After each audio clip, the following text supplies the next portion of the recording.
Are you feeling the retrograde? I am feeling it so hard, but I know it's so cliche. Same. No, I've been like deep in soul searching mode, deep into the Khia asylum and soul searching. So, you know, two ends of the spectrum there. That's good though sometimes, the soul search. I think so, but you can like overanalyze. Like I overanalyze. Way I too mean, much. I don't know. I do the same thing, so. You gotta like let go with the flow. True. I've been in the spring cleaning mood lately. How's that going? It's pretty good, except I sort of broke my washing machine today. How? I guess it was an uneven load and one of the things came loose, so. But I think it can be fixed. It's just. You know what's really funny? Huh. Not to be like, I also almost broke my washing machine really? too, last weekend. Well, like we have a really old washing machine that like rattles and is always off balance. Mm-hmm. And I put like one too many towels in and yeah, convinced it was kaput. Do you remember that internet trend, by the way, where people would literally throw bricks in their washing machine just to see how long it would go? And Is this like during the pandemic? I feel like it was before that. Oh my God, like Tide Pod era? Probably, yeah. We weren't right. No, I don't know why we would do that, but I mean, we're still not right. Like World War III is like happening. We're still not right, but it was cute when we were doing Tide Pods. I know, bring Tide Pods back. Yeah, we should have ate them. Oh. It's What a because great way of to all start. these movies that we I know. watch. Okay, and part of this is my fault. Ooh, 7-Eleven. Make a wish. Oh, But yes, before we we start, should- hey everyone, you're listening to I'm Obsessed with Nikki. and Brie. And today we are going to talk about some movies we watched and kind of weird and other things that we feel like Yeah. our obsessions, if you will. Why do I seem so annoyed when I address the camera? I'm Are like, you? maybe it is. Maybe it's like my PTSD of being an actor. Yeah, you're like looking into the. I'm like spiking it. Yeah. And I'm Do they like, tell you maybe you should look a little off center? well, Or are you yeah. is this like a But Paul if you Thomas slate- Anderson situation? Can we get someone to hold the camera while we walk towards it I think that would be easier because, you know, the whole time? you have to spike the camera Yeah, to slate. true. But it's a lot of pressure. Maybe it's not though. Maybe if we were doing a Paul Thomas Anderson situation and I was walking, You'd be like feeling it a little more. yeah. Can Actually, that would be great. Like, Can we start? we do that? Go get Ben. I would love it. No, I really feel like if we're talking about Paul Thomas Anderson and his music videos, I want to live my life like a Haim music video. Right? Like they are very talented musicians, but you know what I think they're best at? I don't know. Walking? And Yes. Giving sass with their face? Walking. Yeah. Walking and serving. They sashay. That's like the All of best thing them. they do. And they look great in tiny sunglasses. They do. Just saying. Yeah, I feel like a lot of their music videos look a lot like Licorice Pizza. Mm-hmm. Or maybe Licorice Pizza looks like their music videos. Yeah. But Well, Paul Thomas Anderson was inspired, I yeah. guess. I know which one. Well, that is kind of true though, because Alana Haim, if I'm remembering correctly, PTA was very like, you know, like they knew Paul Thomas Anderson because they worked with him on the music videos and they're friends. But he was like, you should be in a movie. You should be in my movie. Like just very like enamored. Like her face is so unique and her spirit's so unique. I gotta make a movie for her. That's so cool. Yeah. Or Or maybe I just made that up. Yes. Kind of like, was Fiona Apple also his muse? I Well, wonder. I don't know. I mean, I think in a way. Yeah. No way. Those videos you sent me were, I noticed like there's some similarities between some of Fiona Apple's music videos and some of like Haim, their music videos. He It's does kinda a interesting. good job of like, it seems like he only does like those music videos for people he knows very well. Like he dated Yeah. Fiona Apple in the 90s and early 2000s. Oh. And Ooh. yeah, and there's like I don't know, there's like this famous Fiona Apple quote about, I think it was Paul Thomas Anderson, maybe it was Quentin Tarantino, about how they just did a lot of coke and were like insufferable. Ooh. It might have been Quentin Tarantino, but it might still stand for PTA. So wait, did she write any songs about PTA? And is he just like directing the video? It's just like, you know what I mean? Yeah. I mean, wonder. I wonder if anything on that album after they broke up, the Extraordinary Machine album, I wonder if that was inspired a bit. I don't know. Fiona Apple is one of those artists that as a teenager, I was like obsessed with her. Yeah, I know that's my, like, she's kind of a blind spot for, like, I do know a few of her more popular songs, but like, yeah. Like being a teenager during the Tumblr era, I just became like obsessed with Fiona Apple, and I was a teenage girl. So, you know, Hell is a teenage girl. Blamed. Yeah. Like just it really resonated with me. And it still does. I still love Fiona Apple. Like I ride for her. I know more about her than Paul Thomas Anderson, that's for sure. Yeah. And like my introduction to PTA was just Fiona Apple music videos. But what was the question? Just, well, I don't know. I was like asking if they maybe dated, but I don't know if I had one. But that's okay. What was? I don't know. I guess Did it I just have one? passed. Yeah, I don't know. I'm just like, yes, tell me more about Fiona Apple. Oh, just I love Fiona Apple. She seems really cool. And Maybe I like her aesthetic. I mean, she's so much more than that. She's a poet. She's a brilliant mind. I feel like her songs, like she has such a distinct sound. I don't even know how to categorize her. You know what I mean? Like she almost, I don't know if it's exactly scatting, but there's something she does with her voice sometimes, or like a very jazzy. Yeah, it's a little jazzy, or like a grovel in her voice sometimes. Mm-hmm. But there's a lot of piano. Yeah, it's a little like Tori Amos. It's a little Billie Holiday. Yeah. And then like her own spin on it, you know? But it tickles my brain. Yeah, no. You gotta listen to Fiona Apple. She's great. Oh, what I was going to say is I don't really like, as much as I stand her, you know, as a teenager, I've never been interested in like who she's singing about. I don't know. I think that is like something to be said. I don't know if it's like good or bad. Like there's some artists like a Taylor Swift where, you know, she feeds into it, of course, but I'm always like, who is she singing about? Yeah. And I like want to know, and she feeds into that. And, you know, it's like a give and take kind of relationship. And with Fiona Apple's music and a lot of other artists, I like don't care. Like same with Lorde. Like I could care less who a song is about. It's just, it's a different relationship. Or like Alanis Morissette. Wouldn't You Ought to Know be so much better if you didn't think it was about Uncle Joey from Full House? Yes, 100%. That ruined it. Yeah, like sometimes we don't need to know. We don't need to know. Yeah. I agree. I like the mystery. But yeah, not once have I been like, is the song about PTA? But maybe that's a good thing. Yeah. Yeah. And you know who Paul Thomas Anderson is married to? No. Who do you love? Like celebrity-wise. Comedians. A lot of people. Nah, like a top. I like Fran Drescher.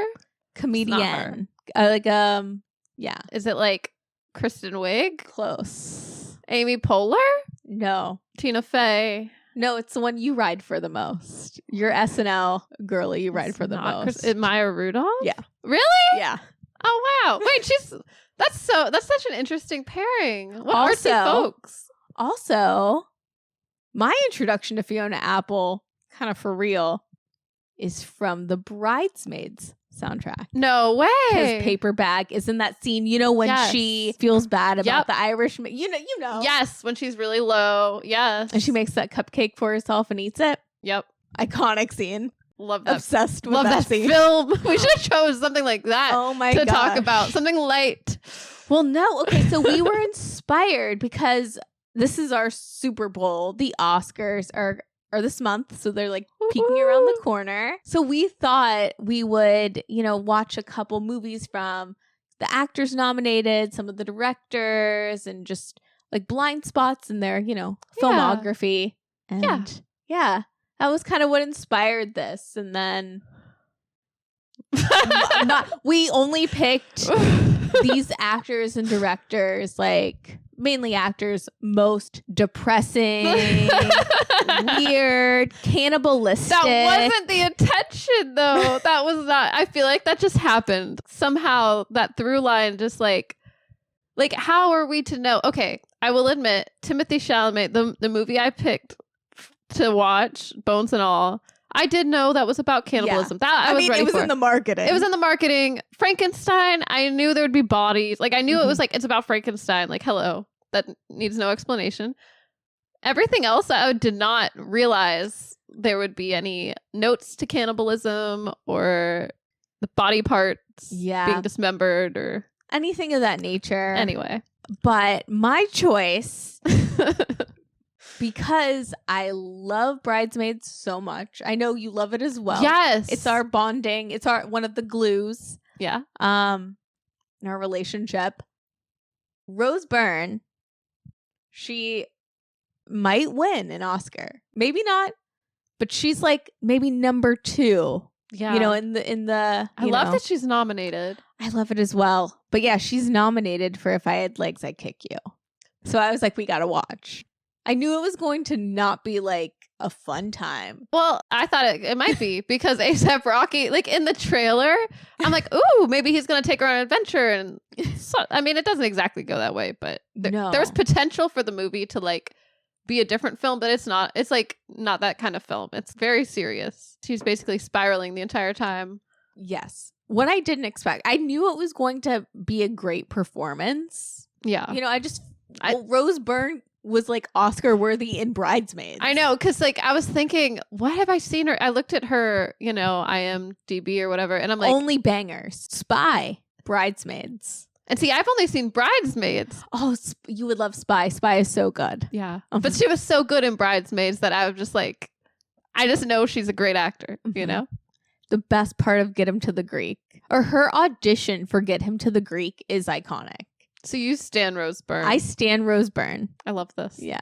Yeah. So I just knew it was going to be We should have just picked Rose Byrne movies to watch. But no, If I Had Legs, I'd Kick You, I didn't expect to resonate with the character so much. Me too. On like a deep level. Dude, you came over to my house after I had literally just watched it, and I was like trying to hold it together. I'm like, I'm not okay. Like emotionally, maybe it's a good thing we didn't end up recording that night because, like, I was just like, yeah. What did you think of the movie? I really liked it, and I loved her performance, and I too was like, oh, this is relatable. I think just from a mental health standpoint, maybe, and just someone who can feel easily overwhelmed. Like, I don't have a child to take care of, but I can see how like I can empathize with her character. You know, she's like struggling to take care of her kid and herself and others and she's a therapist and she's a therapist and she takes on other people. That's I don't know, that's kind of crazy. And her daughter has, you know, I don't know if they ever say, but like a condition. Yeah, they don't really say what it is, but she has like a feeding tube and she's basically taking care of the kid like 24/7, and then like her husband is somewhere. I'm confused. Away. Was he military? Because I don't remember. I don't know what he does, but I'm not going to lie. It has been a week. So we watched all these movies last week because we were going to talk about it on Monday, and then retrograde fashion. We were like, let's scratch that and just come back. True. So it's been a long time. I was just so caught up because the film, the way it's shot, we don't see the daughter, we don't see the husband, and we see it kind of from her POV. Yeah, I thought that was really interesting, the way they decided not to show the daughter at all, like in the front. I don't know. I thought it was really smart, to be honest, and also to get in the mind. And that's why I'm like, I really would love it if she pulled through and won the Oscar, because you have to be with Rose Byrne this whole time. Yeah. And like that feeling and like her performance on top of it just creates, I don't know, something that it's like, I felt like an adult watching this movie. Like her performance made me feel like, oh yeah, there's a lot of AI slop, a lot of like weird gimmicks, but like, I don't know, connecting with someone in a film that's like totally different. Like I don't have a kid. I'm not like anything like her. Yeah. But just to feel that much, I think that's what movies are about. Same. You know what I think it is too? It's like, because it is so much from her perspective, and I think something we can all relate to is like, everyone has one of those weeks or whatever when it's like everything goes wrong. Like, it seems like one thing after another for her character. One battle after another. Yes, one battle after another. And, you know, it's like not enough. She keeps trying to make appointments. Like everything she does isn't enough. And then like the ceiling falls through. You're just like, oh my gosh, what else could go wrong? Yeah. So like I kind of understand her perspective a bit, like why she decides to like, she's like, oh, I need a break from this. Mm-hmm. Even though it's like, oh, she can't really take a break. Like, you know. I know. I just wanted Rose Byrne to have a break. I know. I'm like, give this lady a break, please. But no one would give her a break. No, not at all. And it was like being inside her for like 2 hours. It was a lot. Also, I thought it was interesting because like with Bridesmaids, her character's so put together. Yeah. And I feel like that character probably would have been fine. I mean, that character would have had a mentee be eventually, but she probably would have held it together on the outside a lot more. Mm-hmm. Whereas this character doesn't have anything together really in this moment anyways. She's like at the end of her rope. Yeah. Like not, I don't know, that kind of sounded a little more dramatic, but like, but you know, when like like literally the ceiling's about to break, but like metaphorically as well. Like, you know, when you're at that point. Yeah. And like something's got to give. Movie titles. Something's gotta give. You're just sneaking them in there. It's complicated. It's complicated.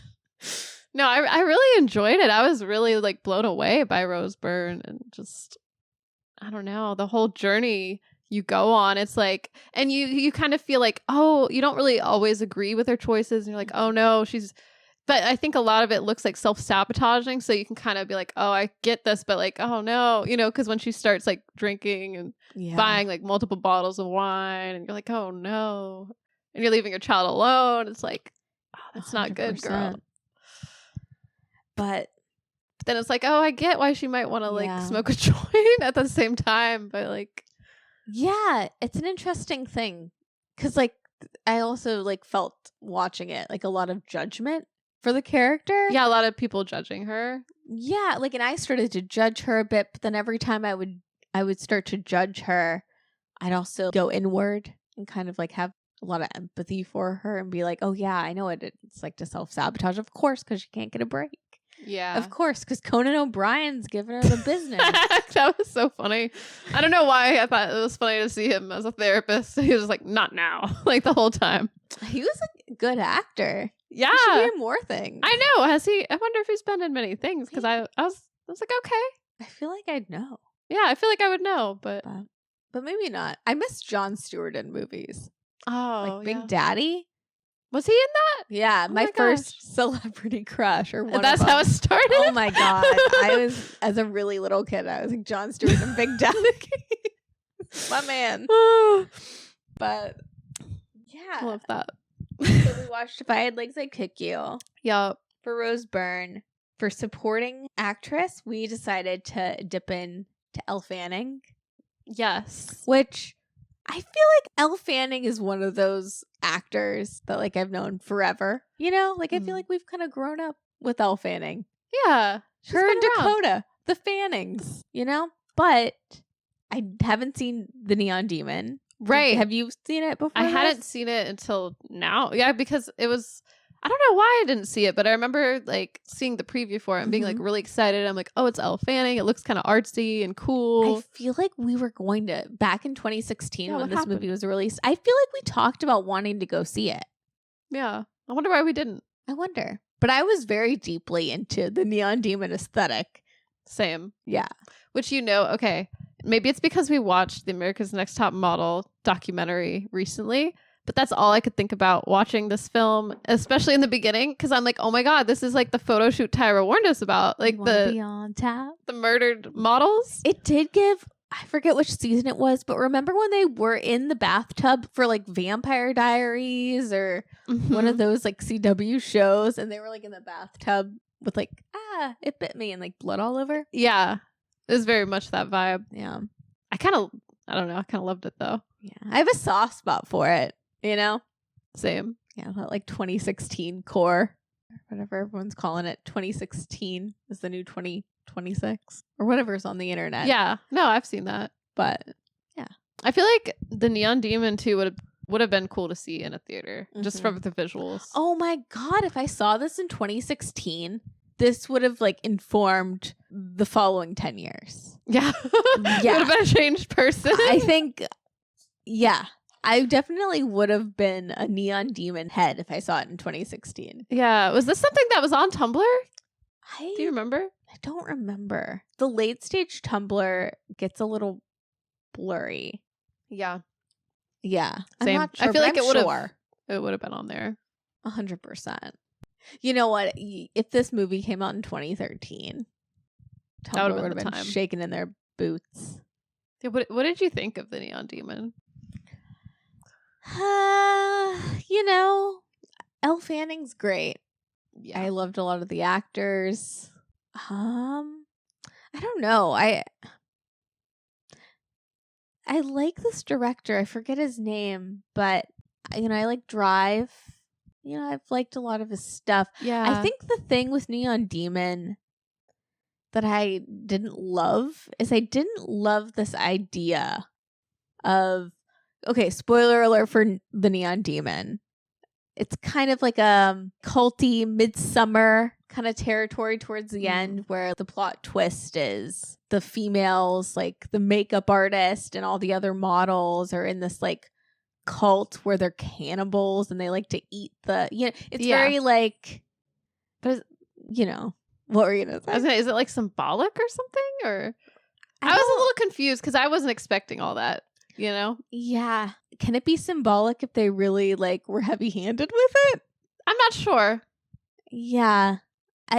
But it just rubbed me the wrong way, just because when it took that turn, that could be really interesting and cool. And like, I don't mind like a little bit of camp. Like, I'm not expecting a masterpiece, you know? But what I was a little offended by was this idea that in an industry, kind of to your point about ANTM, like an industry that is full of men, full of male predators. Yeah. Where all of these women that are in this cult are, you know, like the makeup artist, the talent. It is interesting. They're like the predators. In a submissive, but like it kind of gives this impression like, oh, it's just because females hate other females. Yeah. And like they're always in a competition. I think it just shies so much away from the actual reality of it. I agree. It's like, oh, you're kind of like... No, I agree. It's like they kind of touch on it a little because there's like a couple scenarios. One with like the male photographer, not the first guy, which you think he's the young man at the beginning is going to be creepy. And maybe he is a little bit because he still does hang out with like a 16-year-old. It's true. But he's probably the least creepy compared to everyone else. You know what I mean? He understands boundaries, and I think he understands maybe when something's too far or he's like tries to tell her like, oh, what, you want to hang out with these people? Like these weirdos? Yeah. And then there's like the one fashion photographer who tells her to strip nude and then puts paint on her, but then it's like it's artsy or something. Yeah. It's like, where's the line? And then there's the one guy who's on a panel of like people when there's these models that are doing like a runway walk, and it felt very ANTM there as well. But they're like, oh, whoever has a good walk, I guess, is in the show. And he wasn't even paying attention to some of the other girls. But, you know, he was still the one that made the call. So I feel like there's like there's opportunity to explore that. But I don't know. It is almost like the director of Drive saw Black Swan and said, bet, let's go. Yeah. And just kind of like... Yes. Like when she turns into the demon or whatever, like with the triangles also confuse me. That's where I'm like, what is the symbol? I'm like, is it Illuminati or what's going on? Is this like a BB Rexa music video or like whoever? One of the Khia Asylum girls. Is she on there too? Yeah. But yeah, I don't know. I also, what offended me was like, I felt like Elle Fanning's character... I think I just really like Elle Fanning. And I'm like, no, there's no way she's like turns that quickly. Her like, character is so annoying too. Yeah. And then she turns, like, you know, because she's like, everyone wants to be me or something. And I'm like, how did she make this turn that fast? Is it just something that activates inside of her? Like, what are they trying to say with this film? I'm still a little confused. Even though I kind of enjoyed the journey just... Oh, totally. Because it's so different. Yeah. I think there's really like cool elements. But also, it could have bumped up the camp factor, and it would have been a cool and funny, completely different movie, like a satirical take. Yeah, because there was no funny, but it kind of like leans that way in some of the choices, I guess, or the directions it decides to go. But because it doesn't, it seems offensive to me. Or Yeah. like it's missing the mark. It's missing something. Or I thought there would maybe be like some type of I guess that films like that aren't always about romance, but I'm like, maybe there would be. I don't know. Her character just felt a little hollow. Yeah, like you can't just reheat Black Swan's nachos and just be like, here. What did you think of the eyeball scene? Did you have like, are there any points in this film where you had to look away, or were you just like, this is just camp? Like, was it unsettling or No, because of the eyeball. like, did you laugh? You know what I mean? Like The eyeball looked like one of those like chocolate candy eyeballs. it did. So yeah, I think because that's like if it didn't look so like death becomes her like cheesy. Yes. Oh my god, it is a little death becomes her. Yeah, it's definitely not the substance. Yeah. So it was just funny to me. At that point, I was also like, this is ridiculous. It's so wild. Like, yeah. once they kill Elle Fanning, the direction kind of just. I'm like, okay. Yeah. Like, you've lost me here. And then I was like, what the heck? They're eating her? I also felt bad for those models the whole time. Actually, yeah. I was like, justice for these models. Like, I did feel bad. Like that one girl who's like really tall or whatever with the cheekbones. I'm like, she ate. Like, what are they talking about? The best swap. I guess that's also campy and kind of funny. Yeah. I don't know. Totally, I guess I didn't get it. Same. Yeah, it left me with it. I'm just like, huh. But Elle Fanning is great. Talented. I can't wait to see Sentimental Value. Same. That's like the film that I'm really looking forward to seeing before the Oscars. Yeah. I know. I'm trying to think. I mean, I saw Begonia. Oh my god, I was just about to ask you. Another kind oh my god. wacky film. But that one did have humor to it. I really enjoyed it. I mean, I love Emma Stone, you know? And she killed it.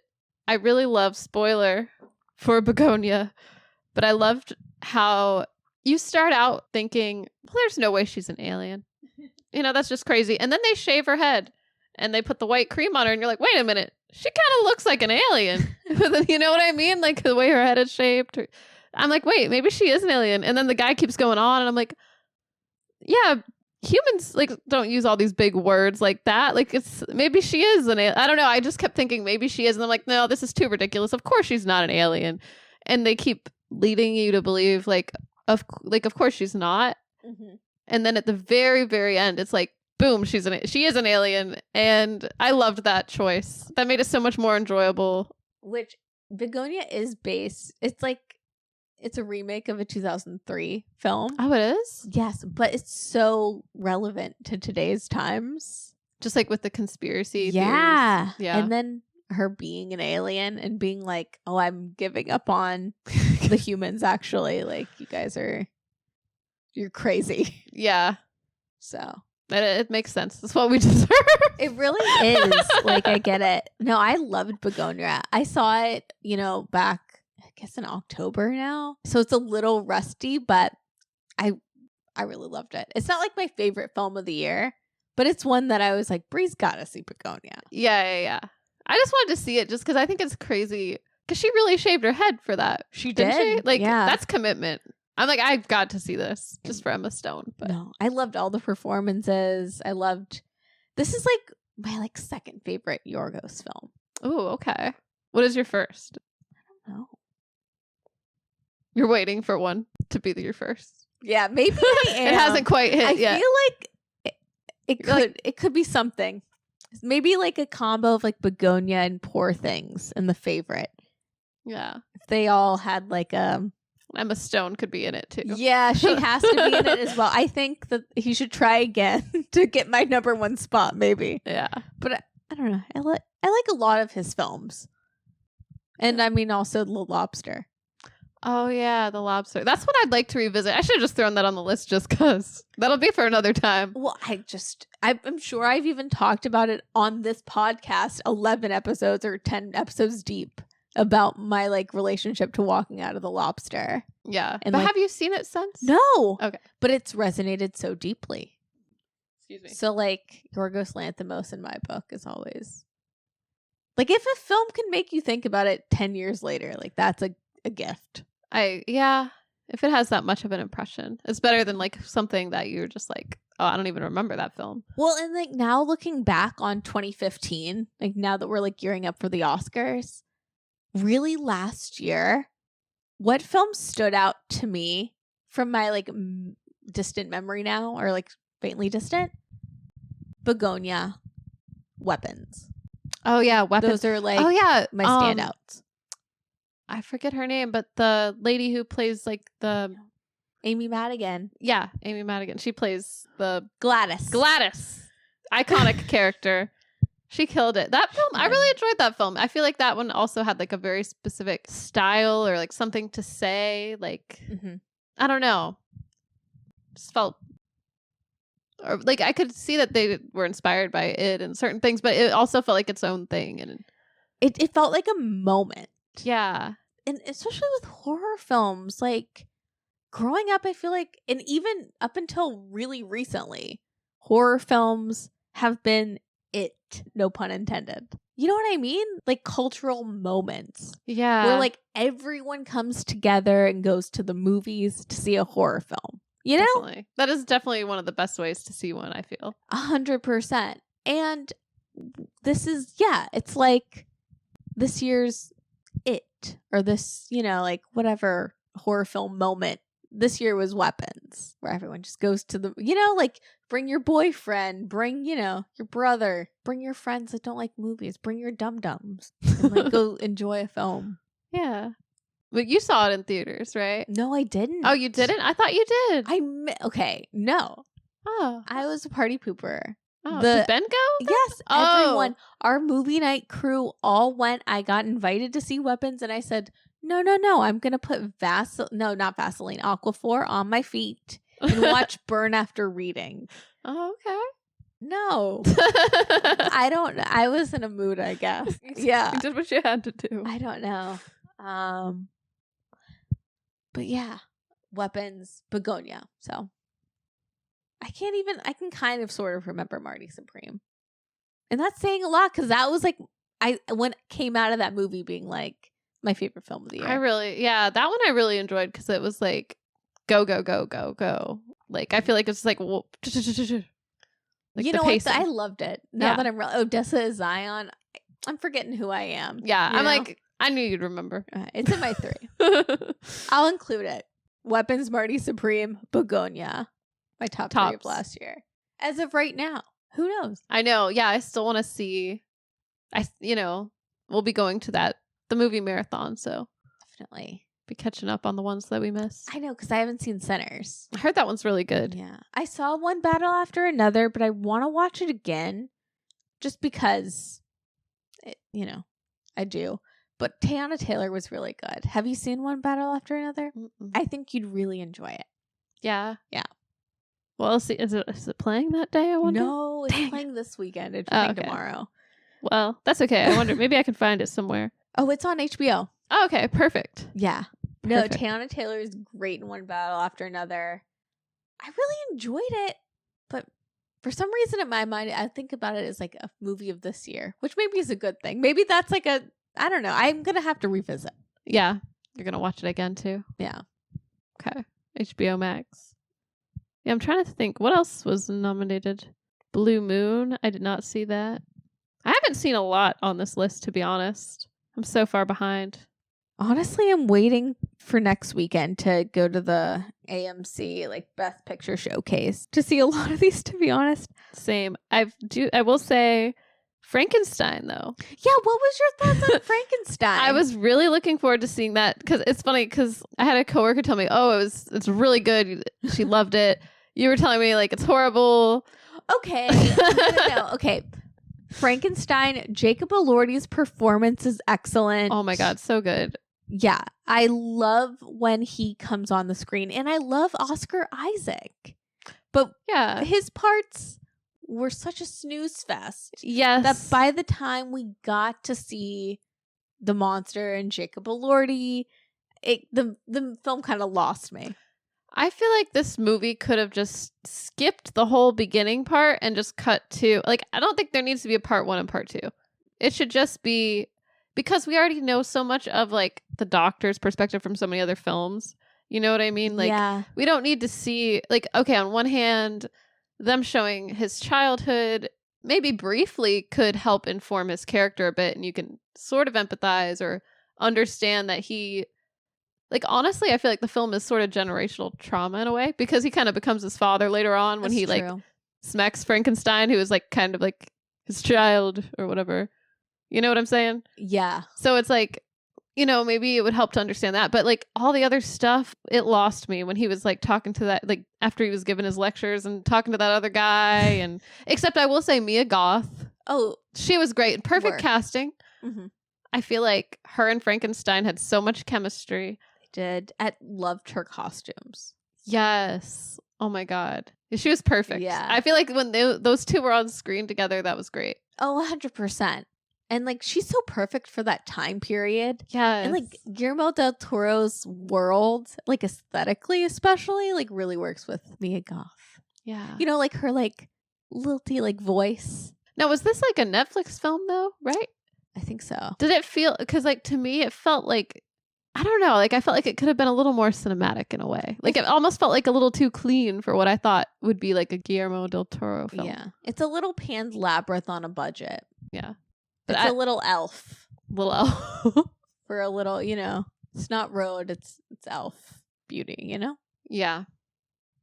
So I pick up what you're putting down. You know what I mean? I felt like the cinematography could have gone further, because like some of these films we watched, for example, The Neon Demon, even Begonia and Bones and All, especially had some really great cinematography. And I think for something like Frankenstein, I expect, like, I felt like that element was missing just a little. Like, I felt like something with the lighting was off and it was like too clean at some points. Like, it wasn't, like, I wanted it to have like more texture, kind of like Wuthering Heights, like that feeling. You know what I'm saying? Like, there was just something that didn't quite connect for me personally. But Jacob Elordi's performance, like you said, I felt like he was perfect. And it actually got me in the feels a few times. Yeah. Like when he talks to the old man and he's like, "You're my," what does he say?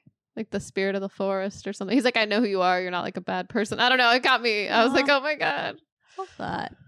So there's something, I liked how he brought humanity to the character. He was the highlight, I feel. Jacob Elordi, yeah. I mean, he's going to win an Oscar at some point, like in the next 5 years. Definitely. Like, he's so good. And I can't wait to see Euphoria the next season. I want to see him because he was an excellent actor then, but like now, he's one of my favorite actors. Him and Timmy, of course. Same. Like, I kind of forget about him sometimes, you know, just because he was in Euphoria. Like, I forget, like, he can be on the big screen and he kills it. Oh, yeah. No, I love Jacob Elordi. He's the best part of Saltburn. Best part of Wuthering Heights, to be honest, too. Like, I don't know. I love him. I do, too. I'm like, I want to be. We need like, a pillow. I'm like Club Jacob. It's like, forget Club Chalamet. I'm like Club Elordi. I'm like. No, we still love Timmy. No, we do. We do. Yeah, what did you think of Bones and All? Oh my God. my pick. favorite. Really? No, my favorite film of all the films we watched. Really? This past week. You said you got in the feels about Frankenstein. Mm-hmm. Bones and All, weeping at the end. Like, it deeply moved me. I really loved this movie. Thank you for suggesting it. No problem. What did you think of Bones and All? Well, okay. No, I love it. Well, I had a hard time getting through it at first because the way it's shot is so, like, it's very, like, real. Do you know what I mean? Like, it's not like, and it does deal with cannibalism, but it's nothing like Neon Demon. Like, Neon Demon, let me tell you the order I saw these films. I started to watch Neon Demon. I think I paused for whatever reason. And then I think I started to watch Bones and All. And then I paused. And I got into the part basically right when they're like eating the old lady. I turned it off. I said, I can't do this. And then I finished Neon Demon. And then I watched, I watched Frankenstein before anything. But anyway, my point is I had to stop and come back. Mm-hmm. Sorry, this is probably boring. Yeah, no, you know what's funny though? It's like I saw Bones and All before I saw Neon Demon. So it was really funny seeing quote unquote the real thing versus whatever was in Neon Demon. Yeah. You're like, this ain't real. Yeah. I'm like, you don't know what it's like to have this disease. You don't know the severity. You're just making fun. Yeah. This is a real disease. No, it isn't. I thought it was interesting how they humanize like these characters so much, because it's like at the end of the day, like you do feel for them, and even though it's kind of like disgusting what they're doing, and you're like, oh, you can tell there's, well, you can see at least the girl kind of struggles with, well, I think they both do, of like why they do what they do, Their or impulses, like who they are. Yeah, their impulses, their nature. Yeah. I don't know. I mean, it did move me. It's just like I felt like a lot of the scenes where they actually bite into people, I could not watch, because it looked, whatever they did with the prosthetics and stuff, they did a really good job with like the what do they call it, like a special effects, or you know, practical effects. It would be more practical effects. Yeah because I know it's not real and it's just a movie, but like the way that like the skin would tear and stretch, and oh god, I couldn't you're like, no, I like I'm like just thinking about this movie, I'm like, God bless Luca Guadagnino and Timothee Chalamet. That's right, it was Luca Guadagnino. I love him. Like, maybe, okay, that's why I wanted to see the film, because of him and Timmy. Yeah. And I know this is why like Italians hate us Italian Americans. Oh, okay. Because in my mind, when we were talking about Yorgos Lanthimos, I was getting him and Luca Guadagnino a little confused in my head. Like my wires were getting crossed, which is kind of blasphemous, because I know Luca Guadagnino is Italian. Yorgos Lanthimos is Greek. Okay, yeah. No. You know, my grandma is, you know, rolling in her grave a little bit, a little judgy. Yeah. You know, because Italians think Greeks are ugly. Or Italian Americans do. But, you know, we're all Greek, so. Yeah. It's all Greek. She's like, this is going to strike. The lightning bolt hits you. Yeah. Hey, I love Mamma Mia. What can I say? I love Greek salads. I love Greek salads. Yeah. Kamada olives are the best olive. Period. Better than the Italian olives. I'll say it. No, for real. Even this, you know what? I just love Greek food. Yeah. The feta cheese. I think that's them too. I love feta. And now with my lactose intolerance. And you can still eat it, right? I can still eat feta. Like it's the only cheese I can really eat. Feta makes it better. Shout out to feta. This is our podcast where we talk about cheese. I'm obsessed with feta cheese. But I am. Like, we could talk about feta cheese. Oh, I love What's it. your favorite cheese? I love a good goat. Goat is good in a salad. In a salad, it's smooth, it's creamy. It is. Do you like goat or brie better? Probably goat. My thing with I do like brie cheese, but I don't like the rind.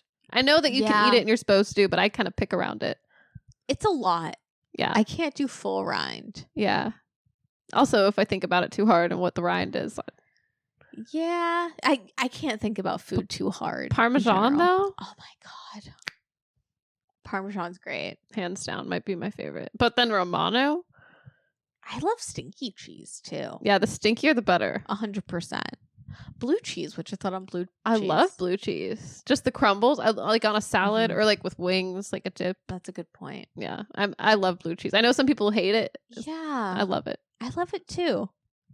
These are the real issues. I love how I'm like, I've developed a lactose intolerance. Like, let's just talk about the cheeses. You know what? That's probably why I'm like reminiscing. Nikki, I'm gonna have to eat the cheese for you.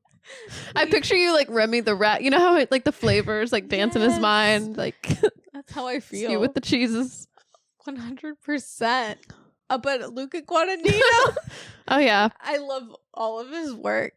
You know what? I'm trying to think if all his films have like a tragic ending. You know, because this ending wasn't really great. Oh my God, I was gutted. Yeah, I don't know. Nice. Oh no. Got it. Oh.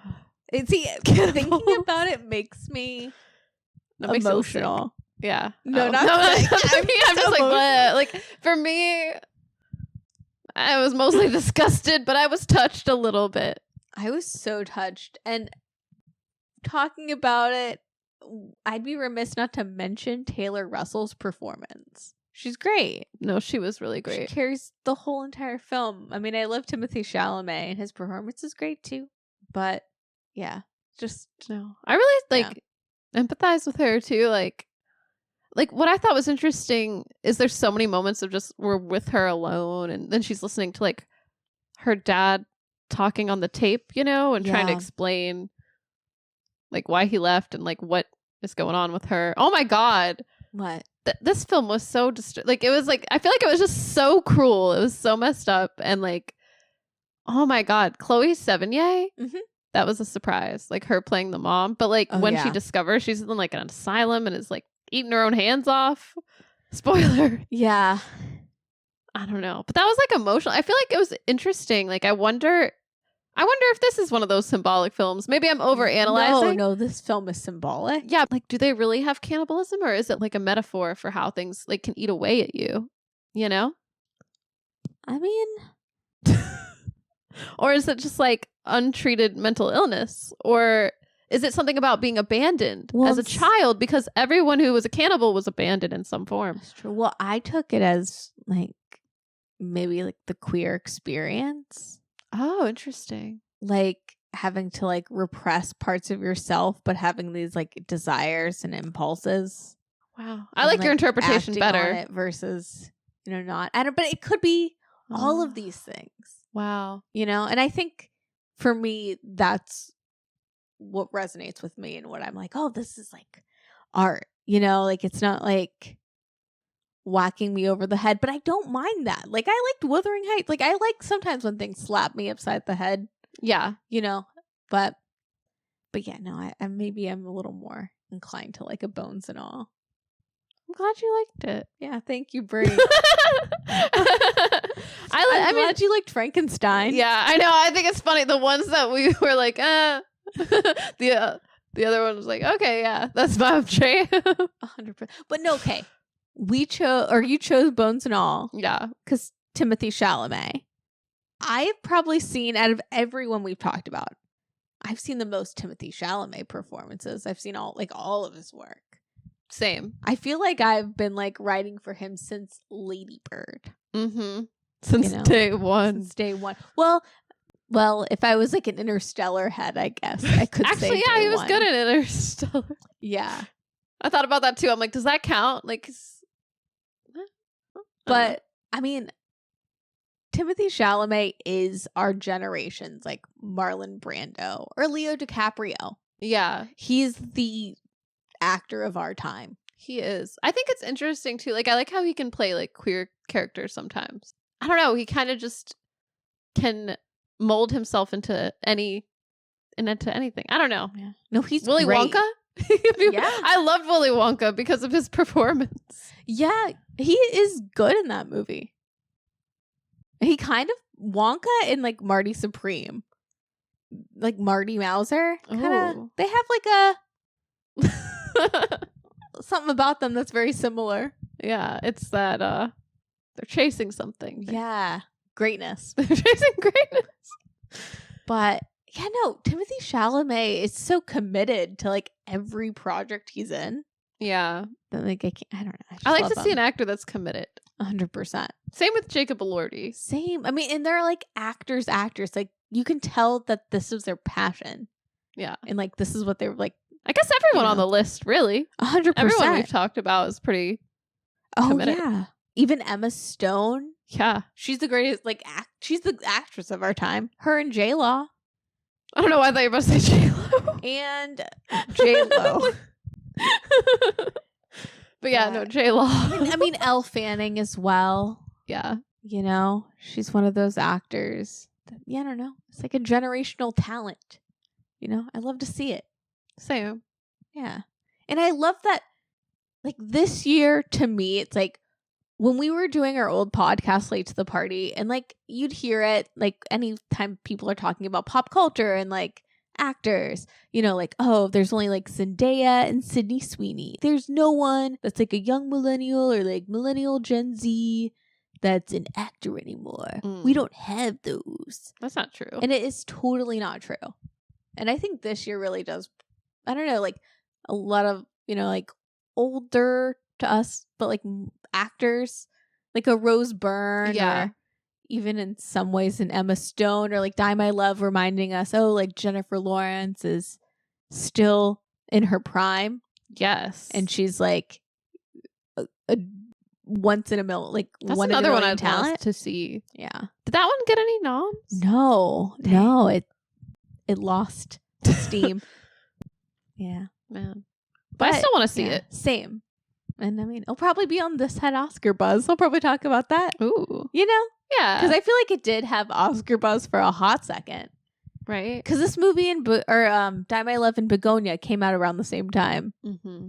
I feel like, I know we've been saying it for a while, but movies are back.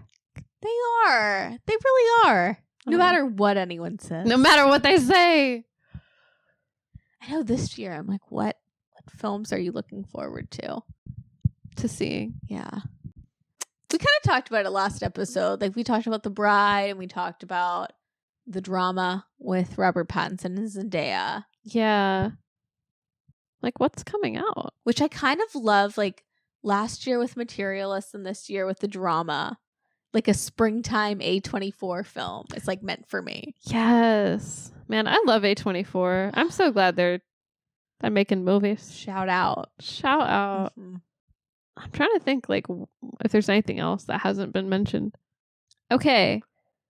I don't know why I'm like, this is news, but there is a new Meet the Fockers movie coming out. Oh my God, yes. With Ariana Grande as one of the Fockers. Okay, yes. This is what I'm excited about. Now we're talking. No, because this past summer I watched the trilogy. Uh-huh. Did I tell you about the classic trilogy? Yes, you did. It is classic. Did I tell you that I watched 3 times Meet the Fockers? Just the one time you watched it 3 times. So good. With Robert De Niro, right? And, Barbara Streisand and Dustin Hoffman as the parents of Ben Stiller. Mm-hmm. That should be in my Letterboxd top 4. Like, no cap. Like, I love. If you had to watch it 3 times, yeah. No, it's good. It's a masterpiece. It's gonna be hard to top. So excited. Okay, Fokker Gang Rise. No, isn't Skylar Gisondo is also gonna be Yes, he is. Yes. Yep. No, it'll be fun. Yeah, Robert De Niro's back as well. Why is that the thing that lights me up? Yeah, I haven't seen you this lit up for something in like a really long time. That was the last time I was truly happy when I watched Meet the Fockers 3 times in a row. Depression. I really did. That's funny. There's one. Well, okay, I'll probably see The Devil Wears Prada too, but I'm a little scared. No, I'm going opening night and I'm dragging you. Okay, so I have no choice. No choice. No, I do want to see it. I'm nervous. I'm scared. Nervous. Oh well, no, we talked about The Bride already. Disclosure Day looks interesting. Mm-hmm. And that's got Emily Blunt and Josh O'Connor. Ooh. Obsessed with him. He's also a generational talent. Mm-hmm. Love him. Coleman Domingo's in there. Great actor as well. What are your thoughts on the biopic of Michael Jackson? Speaking of Coleman Domingo. I don't know. Is he in that? He's Joe Jackson. Oh, interesting. Okay. I don't know. I feel like Michael Jackson's one of those figures. Mm-hmm. A little before our time, but still relevant. I mean, yeah. I remember where I was. Well, I was with you when he died. That was a moment. It was. In culture. I don't know, like, a whole lot about his life story, but I know that he's like a big figure. So I feel like. Do you know about like the Jackson 5? Yeah, I know about the Jackson. And his sister's Janet. Yeah, Jackson. I know who all of them are, but I know there's more lore of like how they came up or like how their father raised. Like I know there's like. Do you think that Joe Jackson raised them in a healthy, stable environment? No. Okay, so like it won't be a surprise. You won't be like, oh. No, yeah, I know, like, yeah, because I've heard like seen interviews and stuff. But I guess I'm just like as far as his like rise to fame, like I feel like there's missing pieces. Do you know what I mean? Oh, same. Because of like just when we were born, I guess. Yeah, because like what I know about Michael Jackson. Jackson 5. Yeah. And he was the youngest and the cutest. Yep. And then he went solo. Well, I mean, there were like years. He was like a teenager, and that's muddy to, I don't know how he transitioned, but he did with Off the Wall and then Thriller. Yeah. And then he was like the biggest thing in the whole entire world. You know what? You know what's crazy? But maybe that's the only story. What? Yeah. Sorry, just maybe thinking, that's it. because Love Never Felt So Good. Do you remember that song? No. He released it in like the 2010s.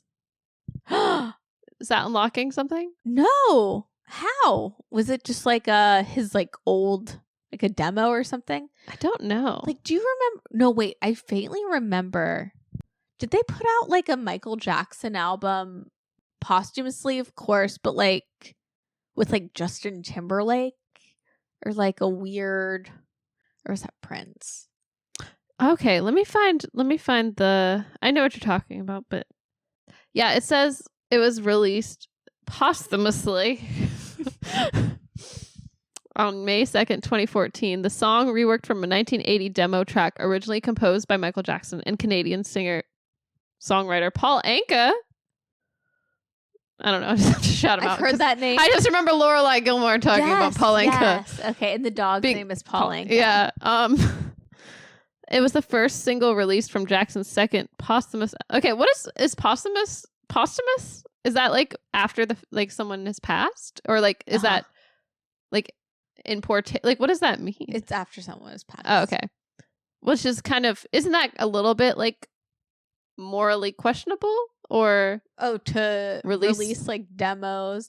Yeah, since they can't really have creative control, or like say it's like kind of like I would say so. Yeah. Yes. How do you feel about that? Well, like, even though the song kind of slapped. I think like, and you're right, there was a duet with Justin Timberlake, which is also kind of, I think it's weird. That's the weirdest part. That's the weird part. Yeah, because how are you going to sing with someone? No, you can't have a duet with a dead person. Yeah. And when did he die? 2009. It was like June 21st or something. Well, because it was right around when my papa died. So my God. Yeah. You're right. Well, did I really June get 25th, 2009. Wow. We were at a Planet Hollywood in Orlando, Florida, and the waitress said, "Hey, children, Michael Jackson just died." Do you remember that? I remember thinking it was a prank. Yeah. It did feel like a moment where like the room, like the air was sucked out of the room. Yeah. I thought he would never die. Yeah. Just thought he'd live forever as an icon. You know, he does, or he is in a way. In a way. It's I mean, it's sad though when icons die. It is. I'm still not over Prince. I mean, same. Well, they got him. He knew too much. See, that's the conspiracy. Like that. I think about Prince dying like once a week. Yeah, that's my like Roman Empire, if you will, is thinking about. You think like someone shut him up? Mm-hmm. I mean, in an elevator, hip medication. Yeah, something doesn't add up. It says there's a Scary Movie 6 coming out. Yep, I'm excited. That's pretty cool. I'm excited for that. Yeah. No, opening night as well. We're gonna go. Yeah. Do I need to keep up with the scary movies? Because I've seen the first 3 because those are like my go-to sick movies. But I haven't seen like 4 on. I hear they're really bad, but do I need to to visit them? I'm trying to even remember if I've seen them, to be honest. Maybe if I like look at the art for it, it'll click something. Scary. Oh, I did like Scary Movie 4. I thought Scary Movie 4 was really funny, especially if you've seen like The Grudge or like I guess The Fog, or what was that? Was it The Fog or The Mist or one of The Village? Maybe it was The Village. Did you ever see The Village? I didn't quite see it, but I saw I knew enough of it at the time. I remember it being like culturally relevant or something. For some people reason. Hated The Village. Why do people hate The Village? I don't know. Maybe because it was that bad, but they make fun of it and it's hilarious.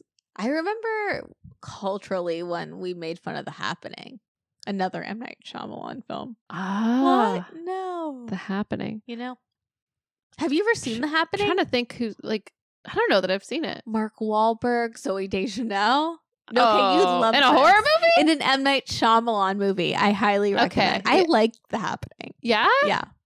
Yeah. Sometimes M. Night Shyamalan. That one movie we saw in theaters, I really liked that one. Trap. Yeah. It was fun. Josh Hartnett was great. Yeah. Yeah. I don't think I've seen Scary Movie. Well, maybe I have.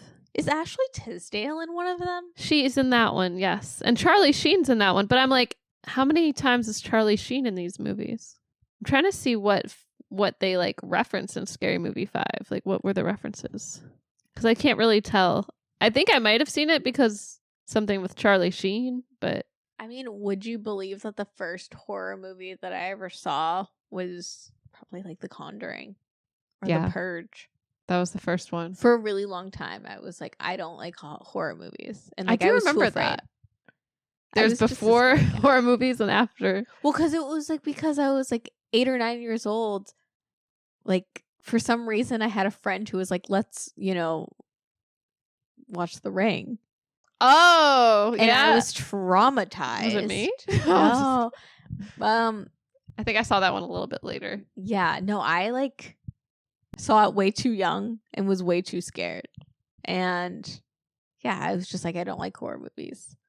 I feel like, I guess I started getting into horror movies in middle school, but I also was around someone who kind of forced me to watch horror films. But it was kind of fun. The Yeah. thrill of it was kind of fun. But it did scar me in some ways. What's the movie that you saw that really scarred you as a kid? Well, there's one that I don't know the name of. I still cannot find what it is, but where like flies eat you from the inside out. Sounds fun. Yeah, it's like they're in a desert somewhere or something. I don't know what that was, but that's where my Holes. phobia of flies came from. That and combination with The Ring. Because that little stanky fly that just pops up out of the TV. I'm like, oh no, the fly's gonna come through the TV or the faucet in the bathroom, and like that's gonna mean death. No, you know what's crazy? Because at such a young age, I saw The Ring. Like, I have dreams where like the TV will be on. I know. I was just thinking if this TV like cut on all of a sudden, Yeah. oh my god. You know, I need to get. Oh, this is a DVD. I have The Ring on DVD. Ooh, You know, imagine getting it on VHS. I want it on VHS so bad. I'm afraid to watch it on VHS. Oh, I would never. If someone ever popped it in, I would just freak out. But you just want it just to have it on. Yeah. Just to have it on Yeah. top of the, just. That's cool. No, but I agree. I would be like, oh no, and the phone rings. Oh my God. An unknown number. Dead. Oh yeah. No, that one was pretty scary. I've wanted to like rewatch it. I've But- seen it, like as an adult. Yeah. Is it still scary? Yeah. But it's not like that. Yeah. It's not that crazy. But I kind of miss that. Like, I remember watching The Purge in the movies with like my friends and like having like, like the finger little peek through. Yeah. I'm trying to think the last film that made me do that. Because I'm like, weapons. I mean, there's a couple times that I was like just shocked or jump scared. I feel like I've become really desensitized to a lot of that, except if I'm in like a mood. Yeah. What's the scariest film you've seen lately? Nothing. Real life scary. Maybe the movies don't need to be. Maybe that's why like horror movies have fallen off. I just thought of something to answer your question about like what films scarred me. There's one film from like the 70s called Black Christmas and back to cannibalism. The basic, I don't remember like the entire plot, but like there's this creepy dude who's like, I guess he lived with his mom or something, and he murders her and makes cookies out of the skin of her back and bakes them. Oh my God. Yeah, it's really gross and nasty. But like, I think there's like a group of teenagers that end up staying in this house. Like, maybe it's like a Verbo situation. I don't know. Actually, I don't know if they know that the cabin's occupied, but they're staying there or something, and he kills them too or something. That happens in like 70s and 80s movies, like The Evil Dead and The Evil Dead 2. Teenagers just staying in cabins. Oh yeah, they just stayed in cabins. What's up with that? Or even in Freddy versus Jason, are they like in a cabin or a house? So yeah, I've heard of Cabin in the Woods. How are these teens renting these cabins? You can't verbo. Because they didn't have verbo. Yeah. What did they do? Did they How? reserve it, or they just stumble upon it? They're like, ooh, we're just going to stay here. This is ours. Like squatters' rights. Yeah, who has their cabin just like up for like the stay? I mean, that's kind of on them why they got murdered. Then they shouldn't have been there. Yeah, what's up? Maybe that's just one of those like teenage, like House of Wax, how they just stumble upon. Yeah. Well, I don't know if they were camping in the woods, but I don't know if they stayed in a cabin though. It's one of those... But it felt like they were like in a territory. They're like, we shouldn't be here, but we're gonna stay and put our tents up in this random in the woods. Maybe people are just willing to. I think back in the day, people did. It seems like people treated teenagers kind of like they were mini adults, and I think like when we were kids, and especially now, they don't view teenagers as mini adults. They're like your children. Yeah. So. True. It's like you're lucky if you go to the mall alone. Yeah. Well, now, you know, you can't go to the mall alone. Well, even when we were teenagers. Yeah. They'd have like the security guards, which is like crazy. Because they thought we were going to destroy things. I guess so. Steal. I don't know. Cause mischief. Which maybe we were. Maybe we were. But, you know. Gotta live life. I would have never gone to cabin. Well, no, I take that back because I went through a phase where I thought it'd be cool to go to abandoned buildings. Have you ever gone through like a phase of like wanting to ghost hunt?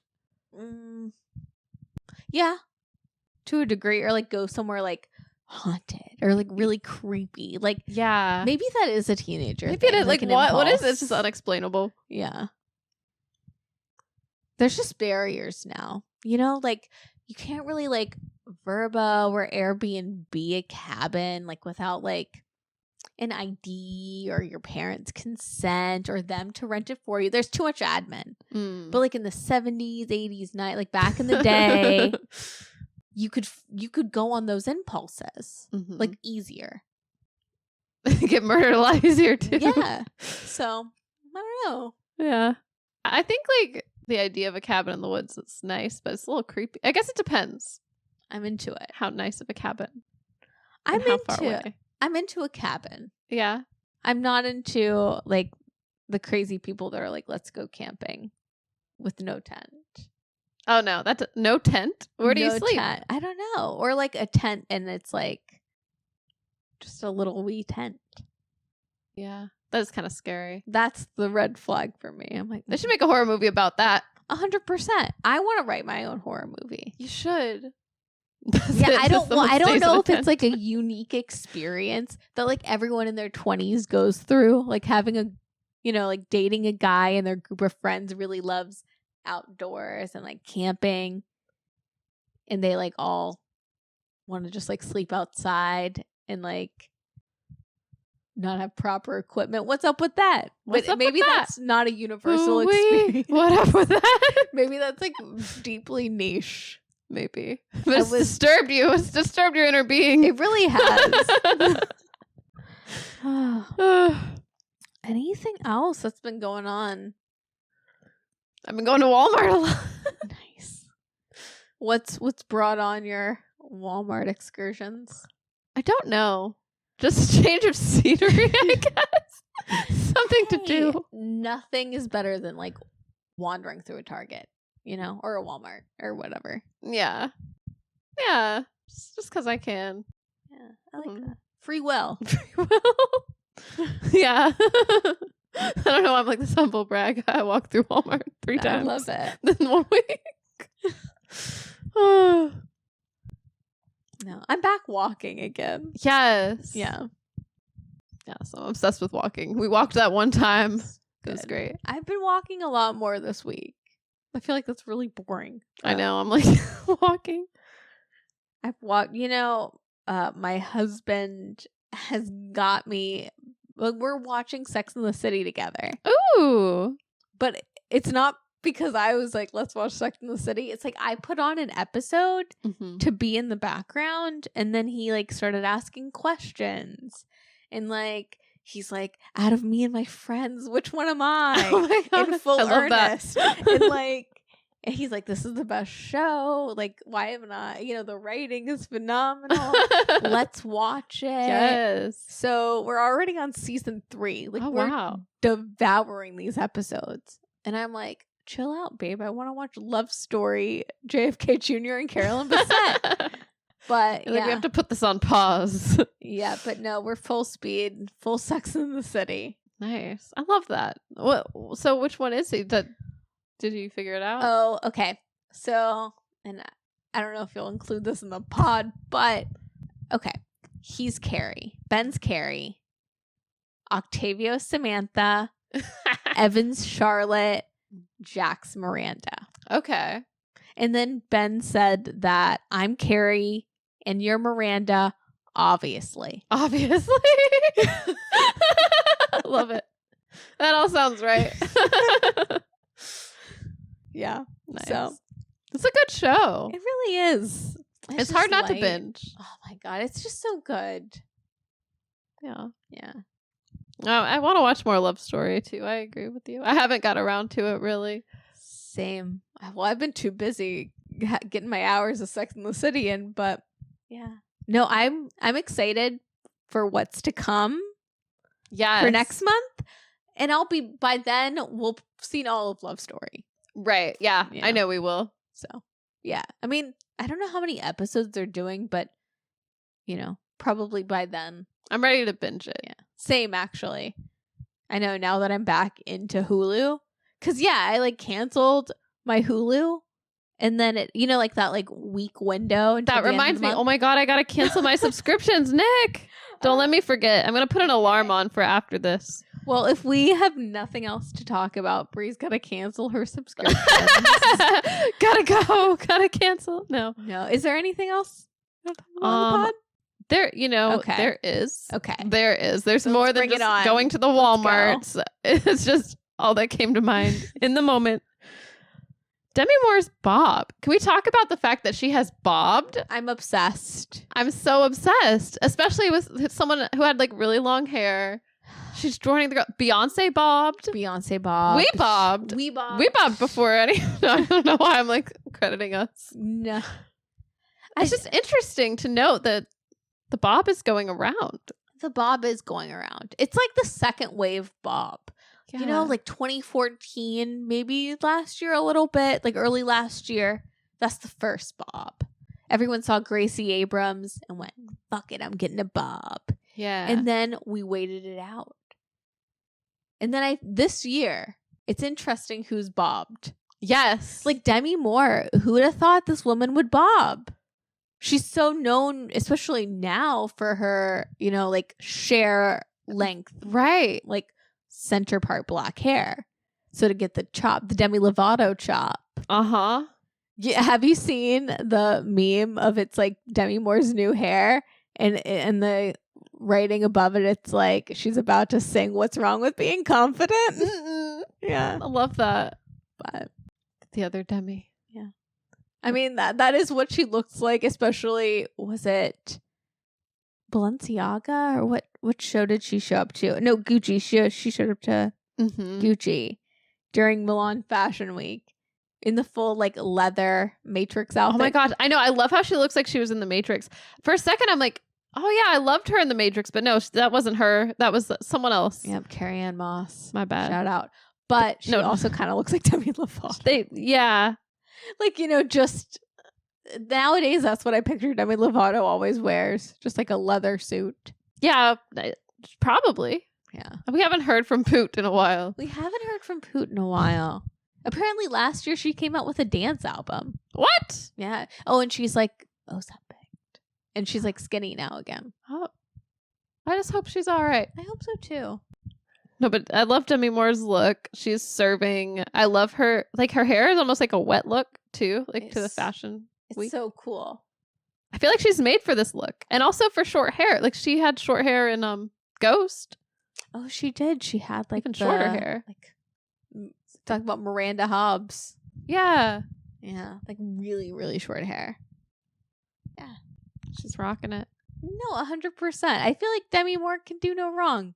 I do have other things to talk about. I have been obsessed with, I've don't know why I've never talked to you about the Khia asylum. I had never heard of this. You told me, you texted me the other day something about Fergie. We were talking about Fergie, and you're like, yeah, she's in the Khia asylum. I'm like, oh no. And then I Google what asylum is Fergie is. Because I'm like, oh no, did Google say the Khia asylum? That's so funny. Well, because I thought she would have some mental health issue, some breakdown, and I'm like, oh no, if something happened to Fergie and I'm not aware, that's my gal. I feel so cool, but no, I've, this isn't my first rodeo or my introduction to the Khia asylum, but I've been obsessed with Pink Pantress, randomly. Not randomly. I've been obsessed. It started off my obsession with Alyssa Liu and figure skating. Alyssa Liu opened my eyes and opened my palette to figure skating. And I haven't thought about figure skating since I watched Ice Princess as a kid, and I decided to take lessons. Yeah. And then realized at age 10 I was too old to be a figure skater. Oh, so you could have your Alyssa Liu moment, Nick. It's true. A geriatric figure skater. You're like, oh, my back. It's like the Neon Demon. By 25, you're past your prime, all washed up. Yeah. So, anyways, not about me and my figure skating dreams, but for one, just so inspired by Alyssa Liu's story, but then also falling down the rabbit hole of I've never saw Michelle Kwan. I almost said fawn again, but Michelle Kwan figure skate. I now have, and I get it. I've never my introduction to Johnny Weir happened in the past 2 weeks.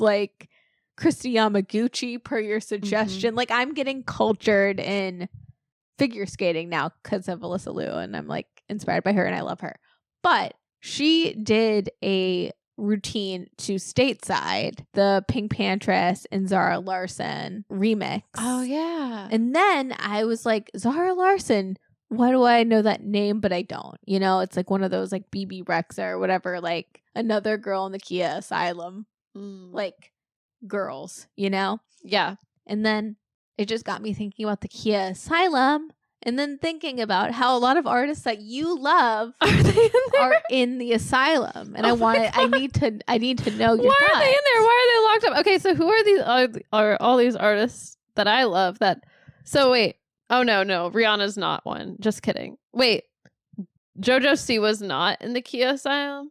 Okay, list of inmates. I'm looking at the list of inmates right now. So Khia, the leader, is Khia, who I've never heard of. Which I was going to say, I don't know. Poor Khia. Yeah. Because... Oh, wait, no. I do? You know a song by Khia? I do? My neck, my back. Pizza and my snacks. Yes. Oh my God, that's her? Legend, icon. Oh my God. Yeah, what? How did she fall off? So, yeah, Khia is the leader.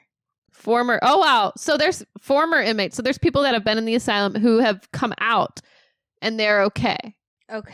Let's discuss the inmates.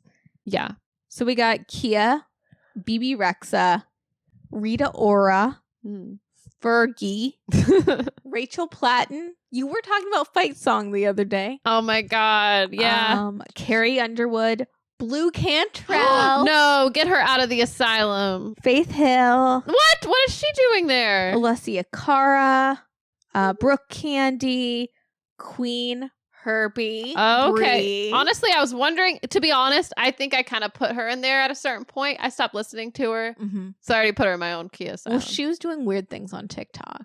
Oh, was she? There was something about her that I felt like a weird vibe at a certain point. But I mean, I liked some of her songs and I thought she was interesting. But. So you did citizen's arrest? I did. I made a report. You filed that report. Haley Steinfeld, who made some bops. Oh, wow. Mandy Moore, PJ Harvey and Tori Amos. That's kind of disrespectful. A little bit. I mean, what? Just because they haven't made any music in a long time? Yeah. What gives? Shania Twain? No, that is not right. Wait, what are Phoebe Bridgers and Suki Waterhouse doing on there? Oh my God. Well, Phoebe Bridgers just hasn't put anything out since Boy Genius. Why is she in there? Yeah, I love Suki Waterhouse. Yeah, I don't understand. I wish there were explanations next to some of these. Okay, but former inmates. We got Kaylani. Did you take her out personally? Because you've been listening to some Kehlani recently. Like, I don't. Yeah, I have the influence. Did you bail her out? Yeah, she could be out. Oh my God, Brie. I'm just looking at the former inmates, and I feel like these are Lizzo. Wait, is Lizzo on there? A former inmate. I'm glad she's out. Wait, Jenna Ortega. Wait, she doesn't sing? Wait, do you have to be a singer? I thought so. Glorilla is out. Tyla, Sexy Red, Doechii, Kelly Clarkson. When has Sabrina Carpenter had the time to be in and out? I guess that like weird. I guess because after Disney Channel, wasn't she making music? I've never listened to it, but I think she was making music. Oh, okay. I think like it was that time. Yeah, I Not think her Espresso wasn't, or like Feather wasn't like her first song. I think she was like making music, and it was just.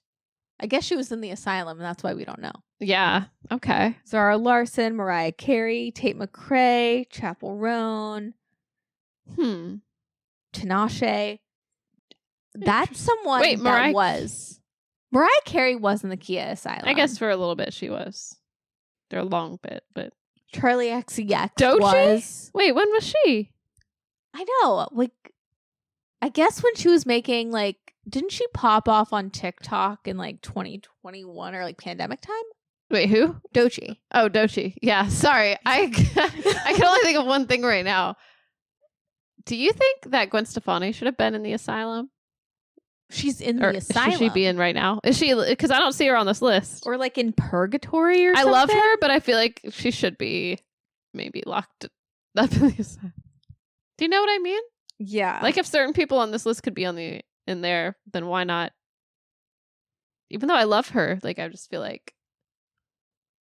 You know, the male inmates are really unhinged, to be honest. Roddy Ricch, kind of obviously. Marshmallow, B.O.B., Lil Wayne. Uzi Vert. I haven't thought of Lil Uzi Vert. Like Jay Sean, Bastille.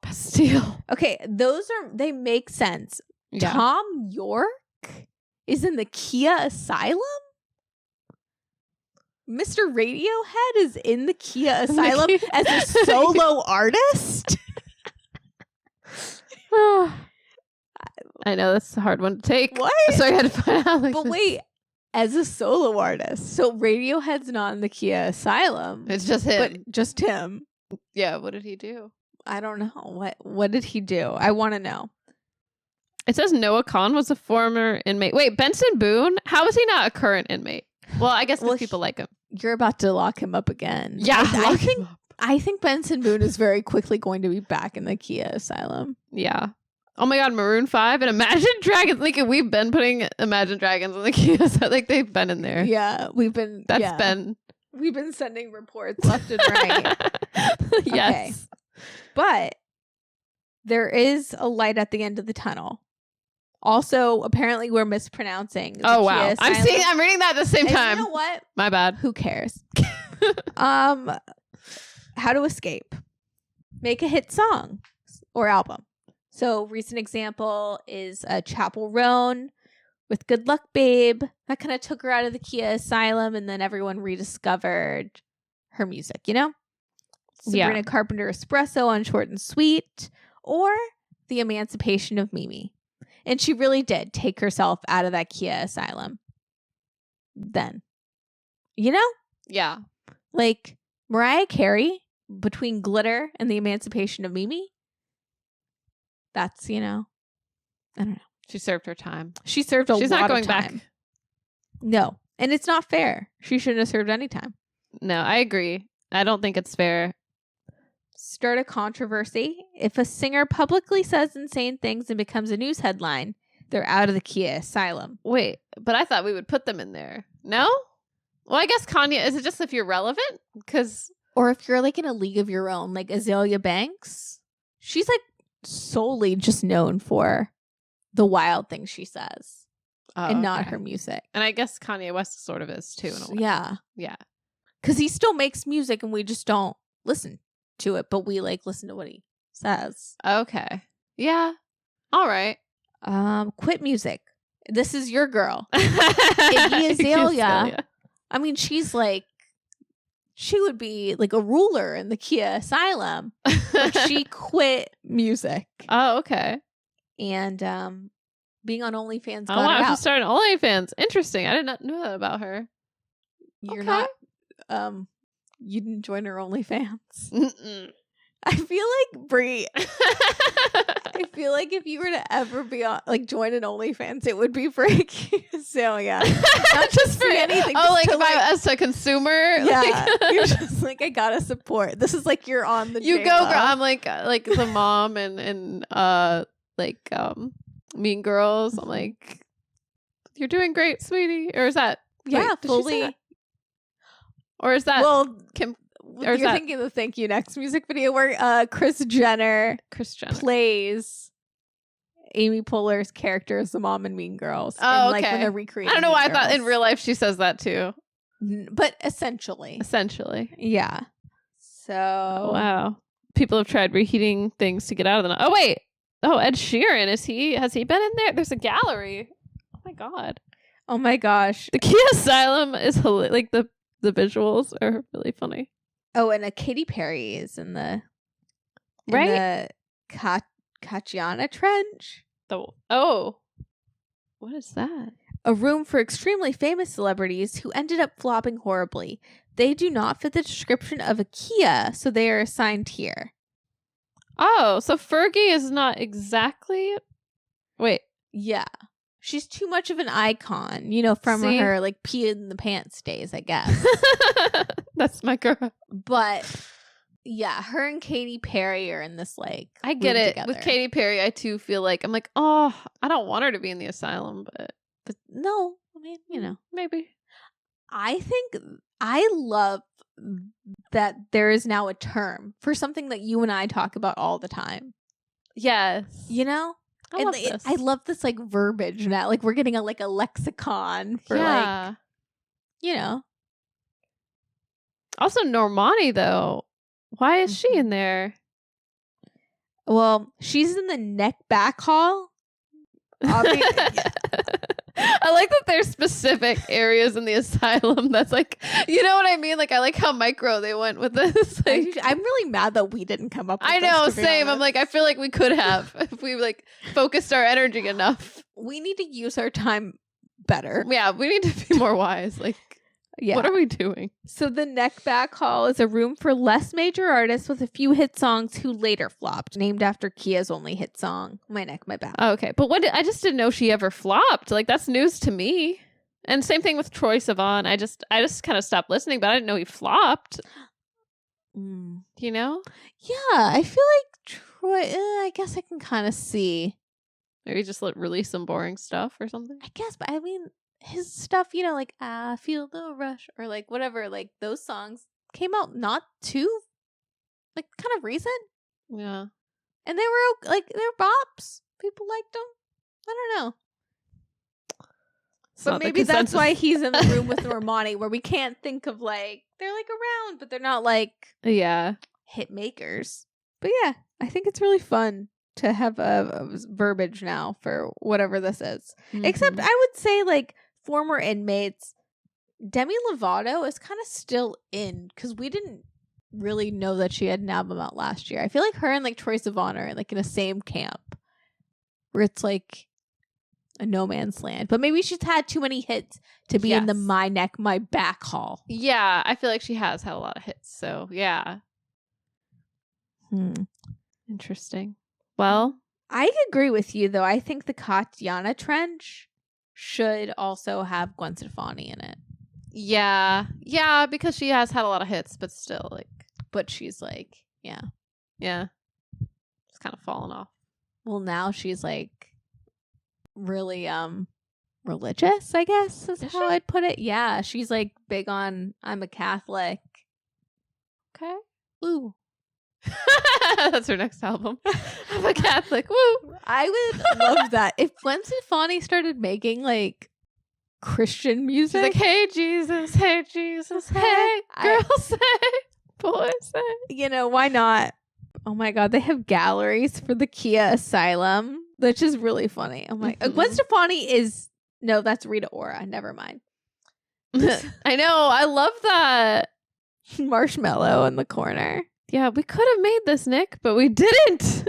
I know. We really have been wasting time. Mm-hmm. Okay. Anything else we want to discuss? We Is have like major Cupcake- work to do. Is Cupcake on here? I don't see her, but she would People be in have it. added her as an example. I mean, she would be in the Khia Asylum, right? I thought she was like did a show recently though. Like I thought she was like touring. I feel like Cupcake didn't quite get big enough though to be. I don't know though. What about Doja Cat? Is she? That's a good question. Or she's like, But I feel like there needs to be another category for artists that are like really popular, have had a really like big impact, but then, you know, not really in the consciousness now. But well, hold up, because when did she release Paint the Town Red? Or was that a couple years ago? Yeah, like maybe like 2023.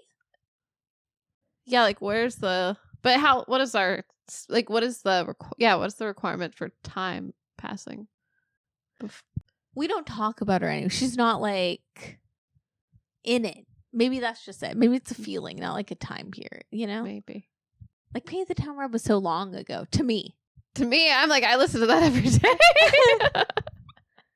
But you know what's crazy though? Just doing a quick Google of the Khia Asylum.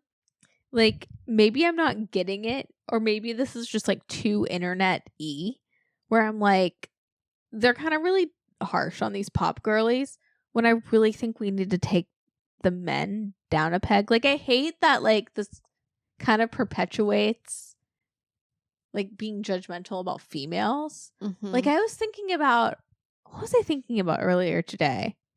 Oh, I was listening to the new Harry Styles, and I was like, I was really enjoying it, but then I was also like, I don't have really high expectations, like in a good way. Yeah. And where I'm like, we should put respect on like our generation's greats. So like, you know, like I'd love a new Harry Styles album, love when Justin Bieber released his albums, you know what I mean? And then I was like, well, wait, am I easier on men than I am on women? Yeah, because he should be in the. I mean, he wasn't making music for a bit, right? Yeah, but then like the status thing, like he's so huge. You know, I don't know. All the other boys should be in the asylum. Yeah.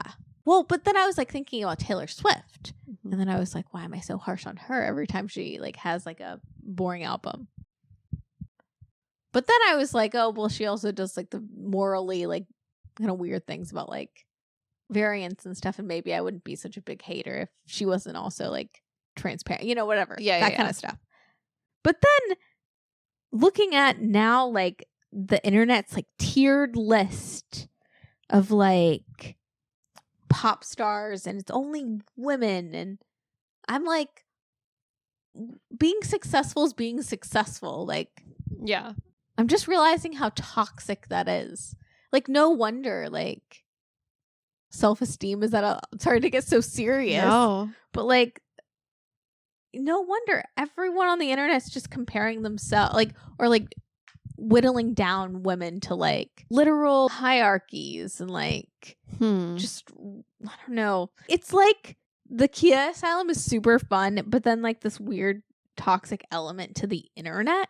It's basically like, you know, those YouTube videos where they're like ranking fast food restaurants, and there's like 8 like S tiers and like F tiers. And like they put them on that, you know, like chart, like doing that to women artists and not including any men, or like doing that in general about artists is kind of nasty. Yeah. And some people will have a flop here and there. It's true.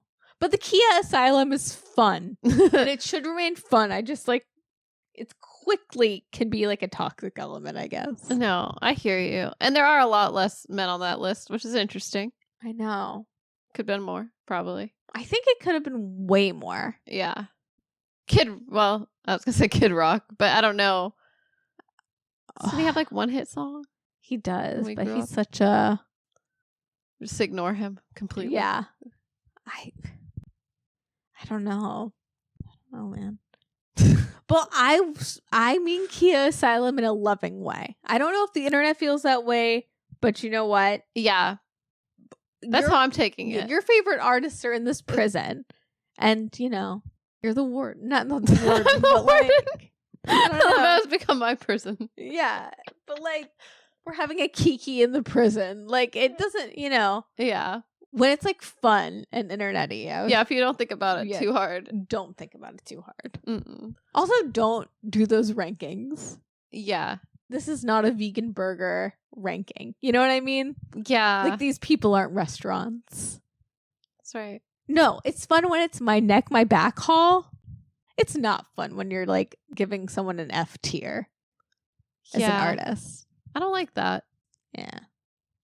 Sorry, that was like... No, it just bothered you. Someone made a whole chart and everything. Well, a lot of people were like doing like a pyramid or like rankings. And I'm like, oh. Yeah. Get out of town, even if they're teenagers or whatever. Except I don't think teenagers are on the internet, and that, like we were. I don't think so. So these are adults. Get a life. Get a life. Listen to people in the My Neck, My Back hall. Give them some streams. Yeah. And get a life. Right? That's what I do. Yeah. Follow the Brie method. If they're in the Khia Asylum, you listen. I listen. And join Iggy Azalea's OnlyFans.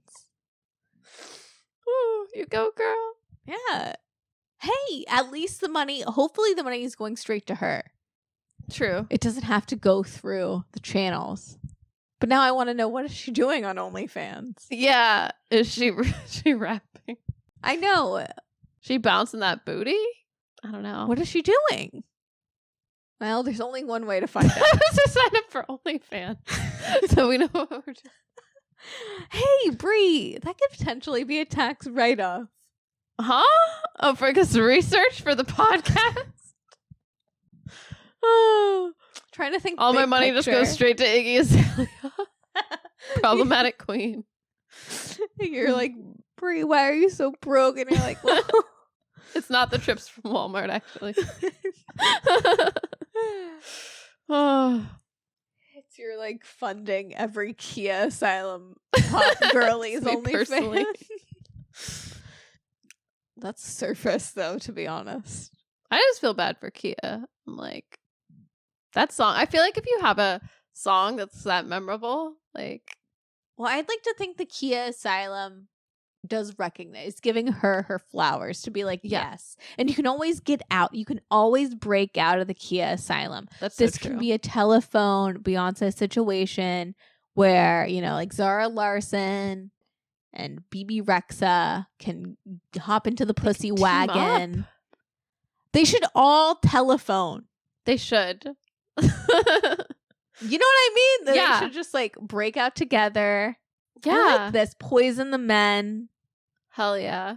I know that's one of the best music videos, honestly. 100%. Yeah, girl power. Yeah. That is girl power. They got to break each other out of Fergie, Katy Perry. That's the way for them to get out. Oh, wow. That'd be interesting. Team up. They've never teamed up like that. Mm-mm. They could team up. What do they have to lose? What do they have to lose? It's so true. Well, we're gonna wrap things up. I guess we can wrap this up. Yeah, well, Bree's gotta cancel her subscriptions. Thank you guys for listening. We'll see you next week. Bye.